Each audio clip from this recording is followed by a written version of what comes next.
मेरा एक गल दस मैनू, मेले में देख के तुम दोनों को तो सब ठीक लग रहा था, लेकिन अभी तेरी घबराहट देख के। वीर जी, मेरी घबराहट का ये मतलब मत निकालिएगा कि वाकई सब कुछ बिखर गया है, सब कुछ वाकई खराब हो गया है।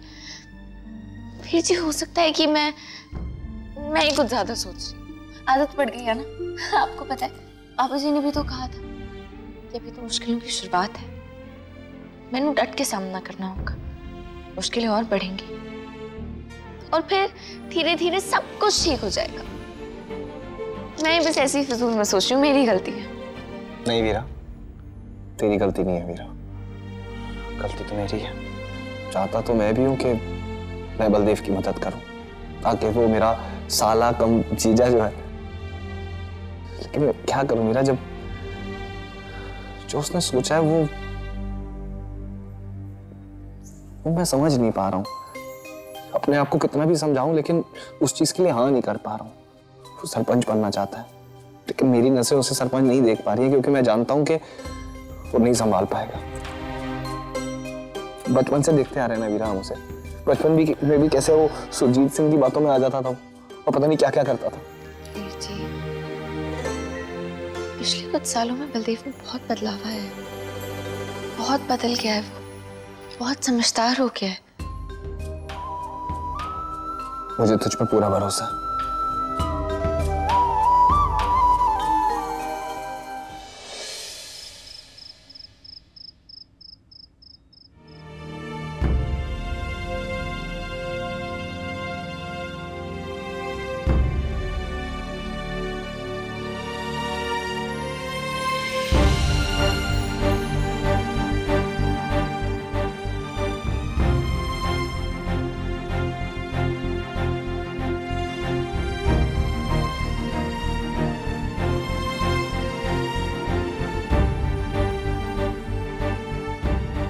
की शुरुआत इतनी अच्छी हुई थी, लगा सब कुछ ठीक होने वाला है, लेकिन मैं गलत थी। दूरियां तो बस बढ़ती चली जा रही है। हमारे बीच की ये दूरियां तूने खड़ी की है वीरा। मैं तेरा ख्याल रखता हूँ, तुझ पे भरोसा करता हूँ, और तेनू बस चुनाव की फिक्र है। एक बार नहीं पूछा तूने कि वीर जी कैसे, कुंजन भाभी कैसी? तो कभी इतना प्यार लौटाता है, कभी अचानक से इतना दर्द पहुंचाता है। तेनू एहसास भी है कि तू मेरे दिल में कितना चोट पहुंचाती है।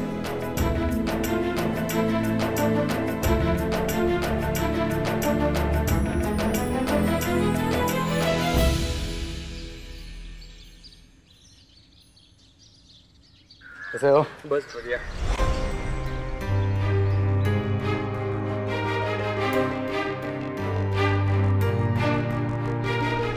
ओ भाई, ऐ समझ लो कि मैं आप लोगों को आपका आने वाला कल दिखाने लेके जा रहा हूँ चंडीगढ़। हैं? अगर आप मैनू वोट करोगे तो हमारा प्रीतमपुरा भी चंडीगढ़ जैसा बड़ा शहर बन सकता है, समझे? चलो भाई, सब तैयार? चलो भाई, गड्डी उड़ा भाई।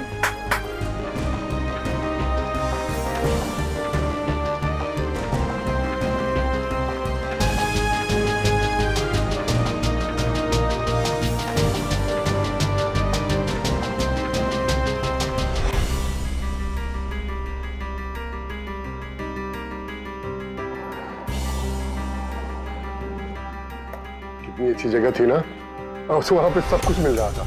है?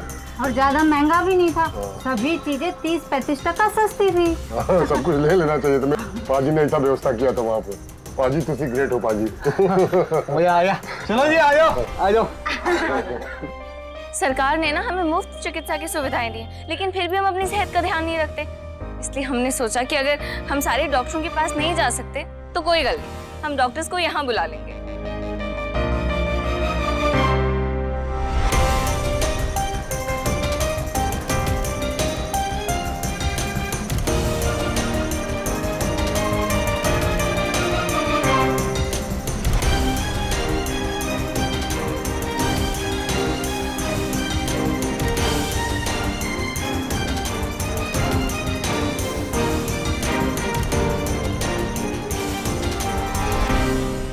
आप लोग जानते हैं, जब भी हम बाहर निकलते हैं तो हमारे हाथ कई सारी चीजों को छूते हैं, जिनमें ढेर सारे कीटाणु होते हैं। इसलिए हमें खास ध्यान रखना चाहिए कि जब घर पहुंच जाए और खाने पीने का काम करें तो उसके पहले हाथ को अच्छे से धो ले, वरना वो सारे कीटाणु पेट में चले जाएंगे और ढेर सारी बीमारियां होंगी। यहाँ तक कि जिन बर्तन में हम खाना खाते हैं, जिन पर खाना बनाया जाता है, उन बर्तन को बहुत अच्छे से धोना चाहिए।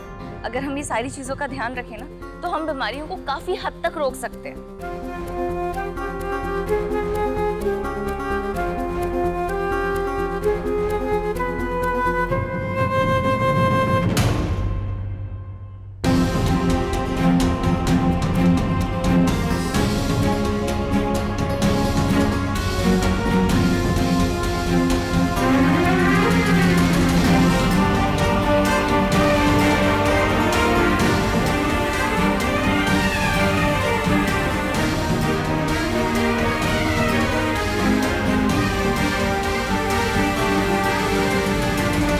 पिछले 14 दिनों से आप चारों उम्मीदवार खुलकर प्रचार कर रहे हो।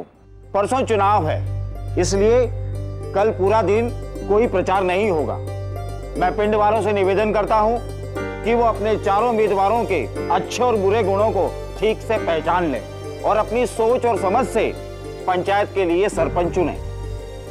और इसलिए हम चाहेंगे कि आप चारों उम्मीदवारों से एक बार फिर से मिलिए। जी हाँ, कमलप्रीत कौर, संतोष बालिया, बलदेव सिंह,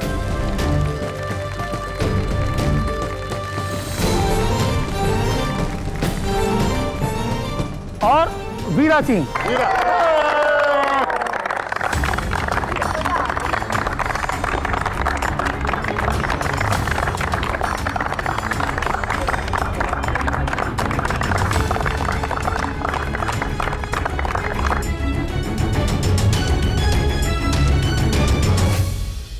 इस कुड़ी से पूरा पिंड घुमा लो, घर का काम नहीं होता इससे। अरे सत श्री अकाल बंसुरी परजाई जी। सत श्री अकाल जी। अरे बधाई हो बधाई हो, एक बार फिर आपके परिवार से सरपंच चुना जाएगा। अरे आप तो फूले नहीं समा रहे होंगे।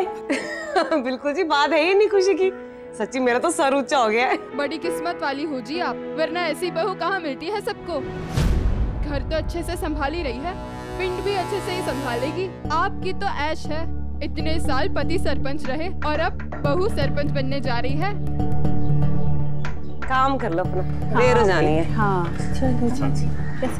बलदेव इस चुनाव में बहुत अच्छा उम्मीदवार है, लेकिन सरपंच तो वीरा ने ही बनना है। नहीं, दोनों को रख के अगर देखा जाए तो वीरा जो है ना, वो ज्यादा अच्छा विकल्प है। क्यों? सच्ची गल है पाजी, वीरा का तो जवाब ही नहीं।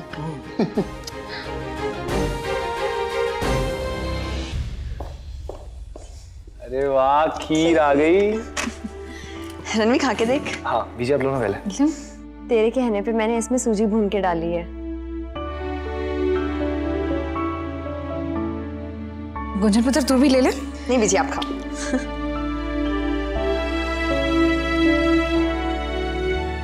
अरे वाह भाभी, ये तो बहुत ही स्वाद बनी है सच्ची।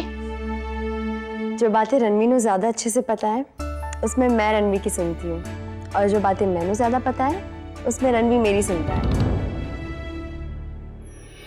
पुत्र ये सब कुछ उन दोनों भाई बहन की वजह से हो रहा है। तू तो अपने प्रचार में पिंड वालों को पिंड को होने वाले फायदे गिनाता रहा, और वो दोनों सिर्फ और सिर्फ तुझे नीचा दिखाते रहे। पुत्र, उसके पास अपना तो कुछ था नहीं कहने के लिए। उसने जो भी नंबर कमाए हैं ना, अपने आप को सही बता के नहीं कमाए हैं, तुझे गलत बता के कमाए हैं। बलदेव का जो पिंड के मेले में खर्चा करना, मुफ्त की चीजें बांटना ना देखे ना, तो वैसे बलदेव काम बड़े सलीके से करता है। हमारे चिकित्सा शिविर में भले ही डॉक्टर साहब समय से ना आए हों, लेकिन उनकी शहर जाने की गाड़ी समय से निकली और समय से लौटी है। पुत्र, रब ना करे कि तू ये चुनाव हार जाए। अगर तू हार गया ना, तो तेरे हारने की सिर्फ एक ही वजह होगी, कि तेरी बीवी ने ईमानदारी से चुनाव नहीं लड़ा। और लड़ती भी क्यों पुत्र, वो तो चाहती नहीं कि तू इस पिंड का सरपंच बने। मेरे पुत्र का सपना बस सपना ही बन के रह जाएगा। ताई जी, अब किया भी क्या जा सकता है? प्रचार तो खत्म हो गया ना। जो तो ये चुनाव जीतना चाहता है ना पुत्र, तो अब तो तुझे कोई टेढ़ा तरीके सोचना पड़ेगा। टेढ़ा तरीका? हाँ पुत्र, जब उन लोगों ने सीधी चाल नहीं चली तो तू टेढ़ी चाल चलने से क्यों घबरा रहा है? बस बलदेव थोड़ा समझदारी से काम ले और अगर पिंड के कामों को अपना बनाकर करे ना तो अगले चुनाव में सरपंच बनने का असली हकदार वही होगा। हमसे ज्यादा तो आप दोनों जानते हो। आप दोनों आपस में तय करके ये बताओ कि पिंड की बुराई किसमें है और अच्छाई किसमें है। और ये बात तो सारा पिंड जानता है कि अगर आप दोनों एक हो जाओ ना तो इस पिंड को कहां से कहां लेकर के जा सकते हो। हाँ, सब खत्म हो गया बलदेव जी, आप इलेक्शन हार गए समझे। जहां तक हम लोगों ने सर्वे किया है, ऐसा लगता है कि वीरा जी काफी तगड़े मार्जिन से जीतने वाली है। वही साहब, हमसे जो बनता था हमने वो किया ना, और हम क्या कर सकते थे। ये बात आप अपनी पत्नी से पूछिए कि उन्होंने क्या क्या किया। बहुत प्यार करते ना अपनी पत्नी से, इसलिए आपने नरमी दिखाई, पर उन्होंने आपके लिए कोई नरमी नहीं दिखाई, पीछे पड़ी रही आपके। पर अब आप कुछ कर भी नहीं सकते क्योंकि आपके बस में कुछ नहीं, बहुत देर हो चुकी है, हारने ही वाले हो आप। मुझे तो मेरी नौकरी की टेंशन है कि क्या जवाब दूंगा ओबराय साहब को, बहुत नाराज होंगे वो।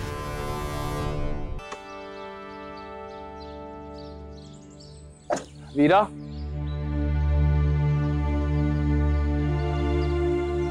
ना देख, झगड़े जितने छोटे हो ना उतना ही अच्छा होता है, कि जिंदगी बहुत लंबी होती है।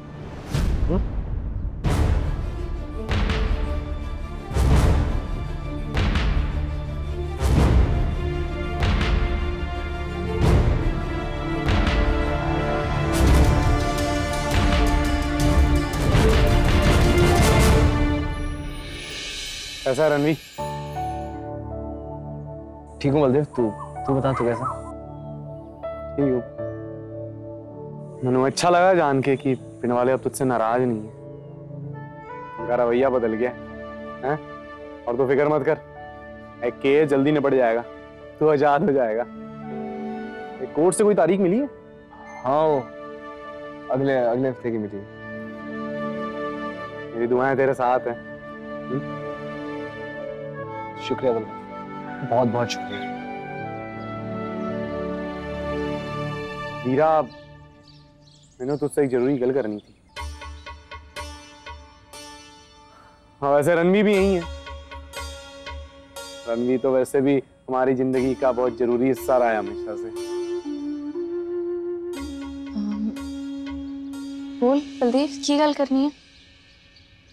वो इतने दिनों से हम एक दूसरे के खिलाफ लड़े जा रहे हैं, पता नहीं बिना बात के हमारी जिंदगी में चिड़चिड़ाहट सी आ रखी है? पर अब तो प्रचार भी खत्म हो गया है, हमने जो करना था हमने कर लिया। अब मैं चाहता हूं जो कुछ भी हमने पिछले दिनों किया है ना, सब पे मट्टी डाल दो। वीरा, अपनी पत्नी वापस चाहिए। हमने जो करना था हमने तो कर लिया, जो भी होना है, जो भी फैसला निकलना है, वो सब तो पिंड वालों के हाथ में है। ये उन्हें फैसला करने देना चाहिए, हैं? और हम सब अपनी जिंदगी पहले जैसे जीते हैं। क्यों बलदेव? ये तो बहुत ही अच्छी बात है। मैं तो कब से चाह रहा था कि ऐसा एक पल है जिसमें तुम दोनों अपने असूल भुला के एक दूसरे से सुलह कर लो, एक दूसरे को समझो।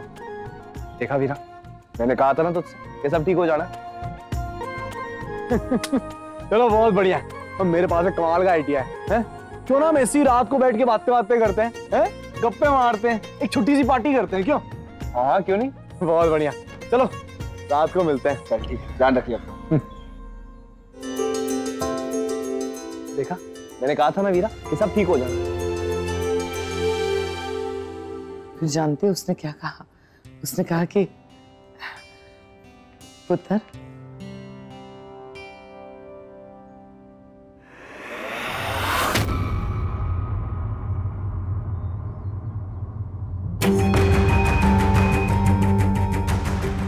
जी, ताई जी, मैंने आपसे एक बात कहनी थी। वैसे हम समझ गए पुत्र कि तू क्या कहना चाहता है। दिख रहा है तुम दोनों ने अपनी लड़ाई सुलझा ली है।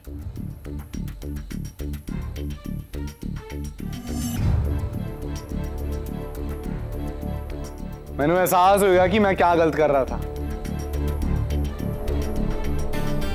तो चुनाव की बातों को घर से दूर रखेंगे तभी तो प्यार से जी पाएंगे, हैं? और इसी वास्ते मैंने आज रात पार्टी रखी है। मैं और वीरा साथ ही जाने वाले हैं। आप लोगों को भी बुलाता, पर क्या है ना, वो जवान लोगों की पार्टी, आप लोग बोर हो जाओगे। बस यही बताना था कि आज रात के खाने पे हम दोनों नहीं रहेंगे।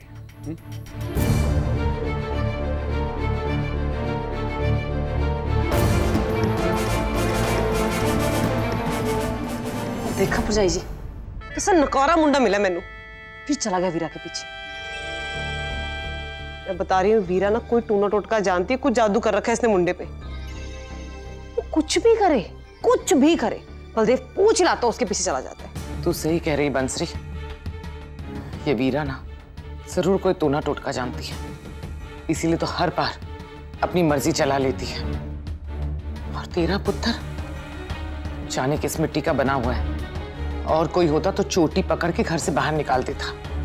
पर यह है कि मुझे तो लगता है ना भरजाई जी, वीरा को घर से निकालने का अरमान ना पूरा ही नहीं होना मेरा कभी। इतनी जल्दी पार्टी का प्लान बना लिया? मैंने पहले बताया होता ना तो मैं अच्छी सी हेयर स्टाइल बनाती, अच्छे से कपड़े चुनती। मैंने बहुत अच्छा लगना था इस पार्टी में। वीरा और वीजी के ब्याह के बाद हम चारों पहली बार मौज करने वाले थे। गुंजन, तेरे पता है तू 15 मिनट से बोले जा रही है, इतनी देर में तो तैयार हो जाती। हाँ, जल्दी तैयार हो।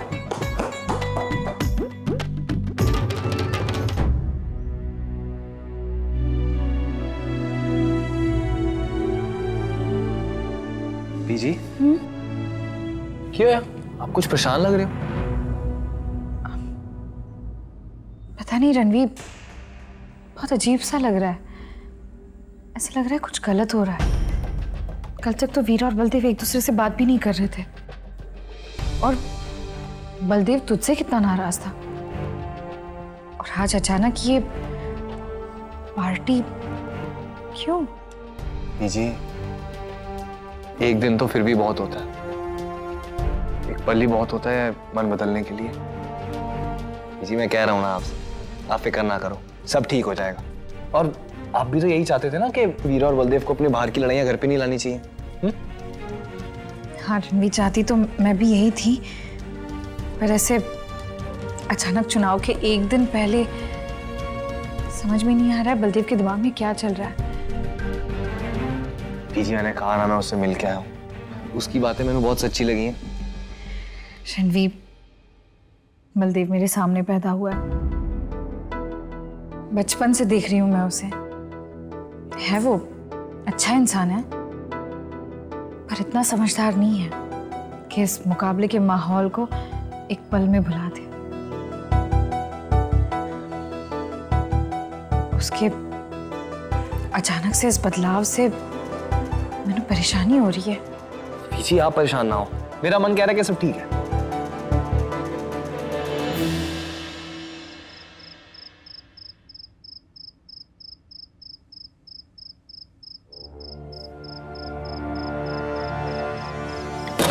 तू यहाँ क्यों है? हैं? जाना अपनी वीरा के पास, तुझे तो अपनी बीवी की पड़ी है, बीजी का क्या है?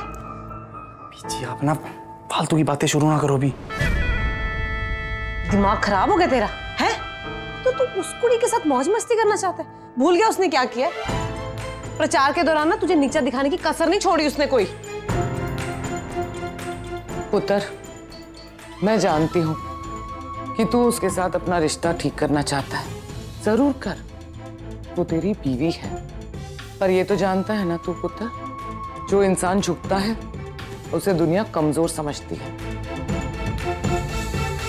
तू तो बड़े प्यार से अपने हाथों से उसे जुत्ती पहनाएगा, पर वो कुड़ी तुझे उसी जुत्ती की नोक पे रखेगी।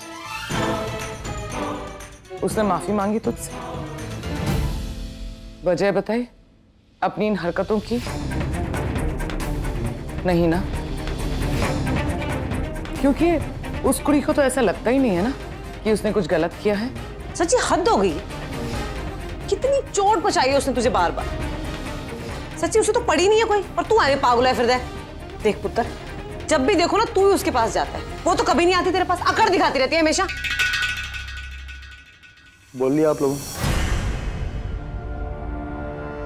अब मेरी सुनोगे?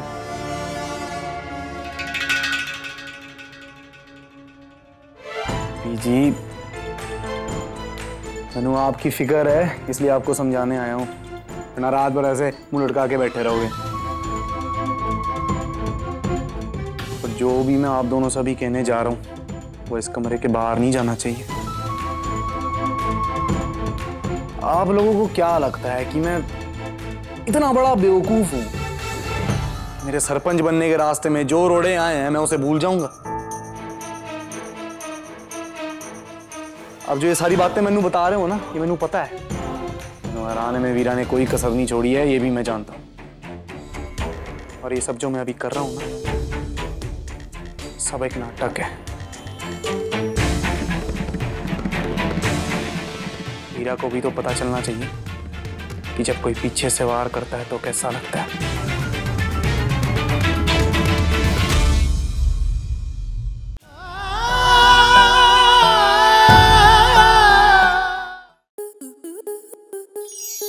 स्टार प्लस के ऐसे ही और बेहतरीन लम्हे देखने के लिए सब्सक्राइब करें हमारे YouTube चैनल को।